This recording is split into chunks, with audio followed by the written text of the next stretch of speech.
Line regulation आणि load regulation concept जो आहे तो आपण यूज करणार आहे. तर voltage regulation, first voltage regulation लक्षात आलं. तर voltage regulator means what, the main purpose of voltage regulator is to maintain DC output voltage, that is constant DC output voltage, and it is one of the most important component in electronic circuit. Then we have to find out percentage load regulation. So percentage load regulation means what? There is change in, that is V no load minus V full load divided by V full load into 100. That is called as percentage load regulation. If percentage load regulation is positive, that time we have to calculate lagging power factor, and if percentage load regulation is negative, then that time we have to calculate leading power factor. Then next we have to study, that is voltage regulation. So there are two basic categories of voltage regulation. First is line regulation and second is load regulation. So in practical there are two practicals, that is first practical on line regulation and next practical is on load regulation. The main purpose of line regulation and load regulation. So line regulation, the main purpose जो आहे that is used to maintain nearly constant output voltage when the input is varying. तर ज्यावेळी तुमचा input voltage varying असणार आहे that time तुम्ही काय करणार आहे, आउटपुट व्होल्टेज काय करणार आहे, कॉन्स्टंट आउटपुट व्होल्टेज मेंटेन करण्यासाठी काय करणार आहे, लाईन रेग्युलेशन कन्सेप्ट यूज करणार आहे. तर शॉर्टमध्ये डेफिनेशन जी आहे ती नोट केलेली आहे. तर line regulation means what, input varying असणार आहे दॅट टाइम आउटपुट व्होल्टेज आपण काय करणार आहे, कॉन्स्टंट व्होल्टेज लेवलला मेंटेन करण्याचं फंक्शन जे आहे लाईन रेग्युलेटर थ्रू परफॉर्म करणार आहे. Then second is voltage, the purpose of load regulation. तर लोड रेग्युलेशन मध्ये काय करणार आहे, to maintain constant output voltage. तर आपण काय करणार आहे, आउटपुट व्होल्टेज काय करणार आहे, कॉन्स्टंट मेंटेन करणार आहे व्हेन द लोड व्हॅरीज. तर याच्यामध्ये आपण काय करणार आहे, लोड व्हॅरी करणार आहे. फर्स्ट लाईन रेग्युलेशन मध्ये काय करणार आहे, इनपुट व्होल्टेज व्हॅरी करणार आहे आणि लोड रेग्युलेशन मध्ये काय करणार आहे, लोड व्हॅरी करणार आहे. That is line regulation and load regulation. तर line regulation means what, output voltage constant maintain करणार आहे when input voltage is varying, and load regulation means what, constant output voltage आपण काय करणार आहे, मेंटेन करणार आहे when load varies, that is load regulation. Then first जे आहे लाईन रेग्युलेशन कन्सेप्ट जो आहे तो मी इथं इंडिकेट केलेला आहे. तर लाईन रेग्युलेशन मीन्स व्हॉट, आता डेफिनेशन सांगितली तुम्हाला. Line regulation means what, that is nothing but we have to maintain constant output voltage when there is change in input voltage. Then here line regulation can be defined as the percentage change in output voltage for given change in input voltage. तर change in output voltage to change in input voltage, that is nothing but line regulation represent केलेलं आहे. तर line regulation चा formula जो आहे that is del V out divided by del V in into 100%. तर percentage मध्ये calculate करण्यासाठी into 100 ने मल्टिप्लाय केलेलं आहे. डेल मीन्स काय, change in. So change in out means output voltage divided by change in input voltage, that is called as line regulation. तर line regulation इथं indicate केलेलं आहे. Then line regulation can be calculated using following formula. तर तुम्ही line regulation जे आहे that is you can also calculate by using formula del V out divided by del V out. V out same काही वेळा condition मध्ये काय असणार आहे की आउटपुट व्होल्टेज कॉन्स्टंट किंवा थोडंफार चेंजेस असणार आहे. तर त्याच्यानुसार del V out divided by V out into 100% divided by del V in. तर आपण प्रॅक्टिकल मध्ये हा फॉर्म्युला यूज करणार आहे. हा फक्त तुम्हाला सिलेबस मध्ये दिलेला आहे, बट हा फॉर्म्युला जो आहे आपण प्रॅक्टिकली मध्ये यूज करणार आहे. That is change in output voltage to change in input voltage, that is called as line regulation. तर फर्स्ट कन्सेप्ट जो आहे that is line regulation indicate केलेला आहे. Then next concept is load regulation.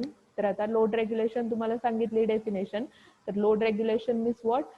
The purpose of load regulation is to maintain constant output voltage when the load varies. तर आपण याच्यामध्ये काय करणार आहे?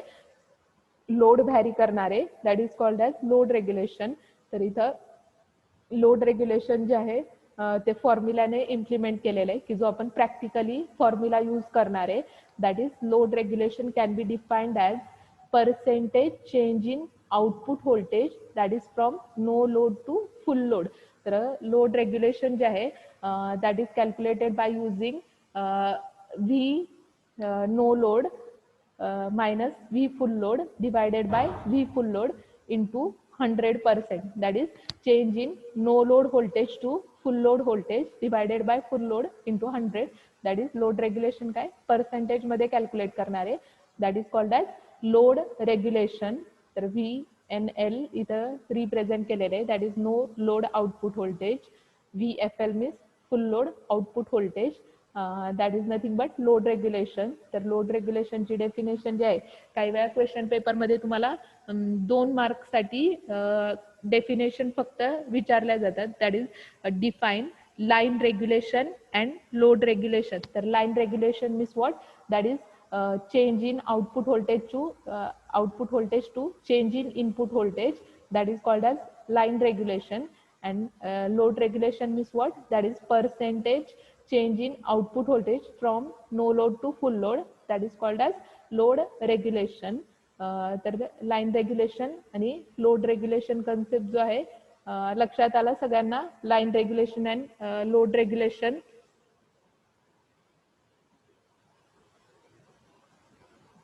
तर डेफिनेशन जी आहे बऱ्याच वेळा क्वेश्चन पेपरमध्ये तुम्हाला 2 मार्क्ससाठी डेफिनेशन विचारली जाते. That is line regulation and load रेग्युलेशनची. नंतर नेक्स्ट कन्सेप्ट जो आहे zener diode as a voltage regulator. तर झिनर डायोडचं वर्किंग आपण स्टडी केलंय. तर झिनर डायोड काय फॉरवर्ड बायसिंग मोडमध्ये ऑपरेट होतो as well as reverse biasing मोडमध्ये ऑपरेट होतो. तर आपण काय करणार आहे? व्होल्टेज रेग्युलेटरचे ऍप्लिकेशन जे आहे that is application of voltage regulator आहे. तर व्होल्टेज रेग्युलेटरचे ऍप्लिकेशन काय? Power distribution system, automobile alternator, power station generator plant किंवा कम्प्युटर पॉवर सप्लायज मध्ये तुम्ही काय करता? व्होल्टेज रेग्युलेटर कन्सेप्ट जो आहे तो यूज करता. तर याच्यामध्ये ऍप्लिकेशन जे आहे ते आपल्याला zener diode as a voltage regulator सिलेबसमध्ये स्टडीसाठी आहे. तर zener diode as a voltage regulator means what? की सर्किट डायग्राम मध्ये प्रॅक्टिकल पण आहे आपल्याला याच्यावरती. तर व्होल्टेज रेग्युलेटर कन्सेप्ट वरती तुम्हाला टोटल 3 प्रॅक्टिकल आहे. फर्स्ट जे आहे लाईन रेग्युलेशन वरती प्रॅक्टिकल आहे, नंतर एक प्रॅक्टिकल लोड रेग्युलेशन वरती आहे आणि एक प्रॅक्टिकल जे आहे मॅन्युअल मध्ये तुम्हाला zener diode as a voltage regulator म्हणून प्रॅक्टिकल आहे. तर याच्यामध्ये zener diode as a voltage regulator मध्ये तर सर्किट डायग्राम जे आहे सेम सर्किट डायग्राम तुम्हाला मॅन्युअल मध्ये, की इनपुट व्होल्टेज जे आहे अनरेग्युलेटेड. तर रेग्युलेटरचं मेन फंक्शन काय आहे? तर रेग्युलेटर काय करणार आहे? अनरेग्युलेटेड पॉवर सप्लायचं कन्व्हर्जन रेग्युलेटेड पॉवर सप्लाय मध्ये कन्वर्ट करणार आहे. तर अनरेग्युलेटेड मीन्स व्हॉट? की तुमचं इनपुट काय असणार आहे? व्हॅरिंग असणार आहे. दॅट इज इनपुट काय असणार आहे? ऑलवेज चेंजिंग असणार आहे. आणि आउटपुट काय असणार आहे? रेग्युलेटेड. तर रेग्युलेटेड मीन्स काय? आउटपुट तुमचं काय असणार आहे? कॉन्स्टंट असणार आहे.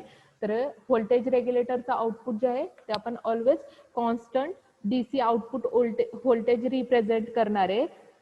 दॅट इज याच्यामध्ये सर्किट डायग्राम मध्ये तर unregulated DC voltage that is input voltage pass केलेलं आहे. याच्या अक्रॉस आर एस जो आहे रेजिस्टर आहे. याचं फंक्शन पण मी इथं मेन्शन केलेलं आहे. तर आर एस जो आहे that is used for current limiting purpose. तर रेजिस्टर जो आहे सर्किट मधला करंट लिमिट करण्यासाठी कनेक्ट केलेला आहे. नंतर हा कॉम्पोनंट जो आहे झिनर डायोड आहे. तर आता झिनर डायोड बघा ॲनोड टर्मिनल जे आहे आणि कॅथोड टर्मिनल. तर कॅथोड हे जे आहे ते तुमचं कॅथोड टर्मिनल आहे आणि हे जे आहे ॲनोड टर्मिनल आहे. तर इथं ॲनोड काय केलेलं आहे? निगेटिव्हला कनेक्टेड आहे आणि कॅथोड कशाला कनेक्टेड आहे? पॉझिटिव्हला कनेक्टेड आहे. मीन्स तुमचा झिनर डायोड कोणत्या मोडमध्ये ऑपरेट होतोय? फॉरवर्ड बायसिंग की रिव्हर्स बायसिंग मोडमध्ये? सर्किट डायग्राम वरून आपण forward biasing and reverse biasing operation जे आहे झिनर डायोडचं स्टडी केलेलं आहे की ज्यावेळी ॲनोड तुमचा निगेटिव्हला असेल आणि कॅथोड पॉझिटिव्हला असेल that time zener diode forward biasing मोडमध्ये असेल का रिव्हर्स बायसिंग मोडमध्ये असेल चॅट बॉक्समध्ये शेअर करा फॉरवर्ड बायसिंग असेल का रिव्हर्स बायसिंग असेल कॅथोड जो आहे बॅटरीच्या पॉझिटिव्हला कनेक्टेड आहे ॲनोड जो आहे तो बॅटरीच्या निगेटिव्हला कनेक्टेड आहे दॅट टाइम झिनर डायोड कोणत्या बायसिंग मोडमध्ये ऑपरेट होणार फॉरवर्ड और रिव्हर्स बायसिंग मोड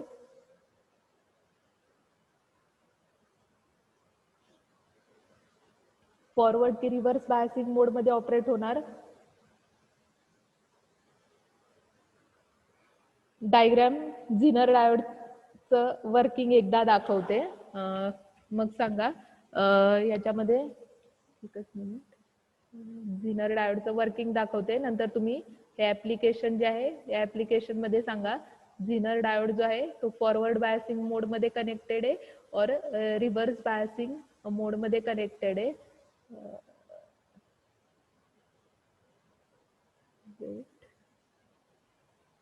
तर इथं मी ऑपरेशनची कंडिशन जी आहे ती शेअर करते झिनर डायोडचा सिम्बॉल आपण स्टडी केलेला तर फॉरवर्ड बायसिंगची डायग्राम जी आहे झिनर डायोडची इथं शेअर केलेली आहे तर हा जो आहे झिनर डायोड आहे ही जी आहे बॅटरी आहे पॉझिटिव्ह एंड जो आहे रेजिस्टर जो आहे करंट लिमिटिंग पर्पजसाठी यूज केलेला आहे करंट डायरेक्शन जी आहे पॉझिटिव्ह टू निगेटिव्ह इंडिकेट केलेली आहे तर ज्यावेळी पॉझिटिव्ह ॲनोडला कनेक्टेड असेल आणि निगेटिव्ह कॅथोडला कनेक्टेड असेल that time your operation is in zener diode जो आहे तो काय होणार आहे फॉरवर्ड बायसिंग मोडमध्ये ऑपरेट होणार आहे देन नेक्स्ट रिव्हर्स बायसिंगची डायग्राम जी आहे ती शेअर केली होती तर रिव्हर्स बायसिंग मध्ये काय आहे तर रिव्हर्स बायसिंग मध्ये इथं बॅटरी कनेक्टेड आहे झिनर डायोड मध्ये ॲनोड टर्मिनल जे आहे निगेटिव्हला कनेक्टेड आहे कॅथोड टर्मिनल जे आहे पॉझिटिव्हला कनेक्टेड आहे दॅट टाइम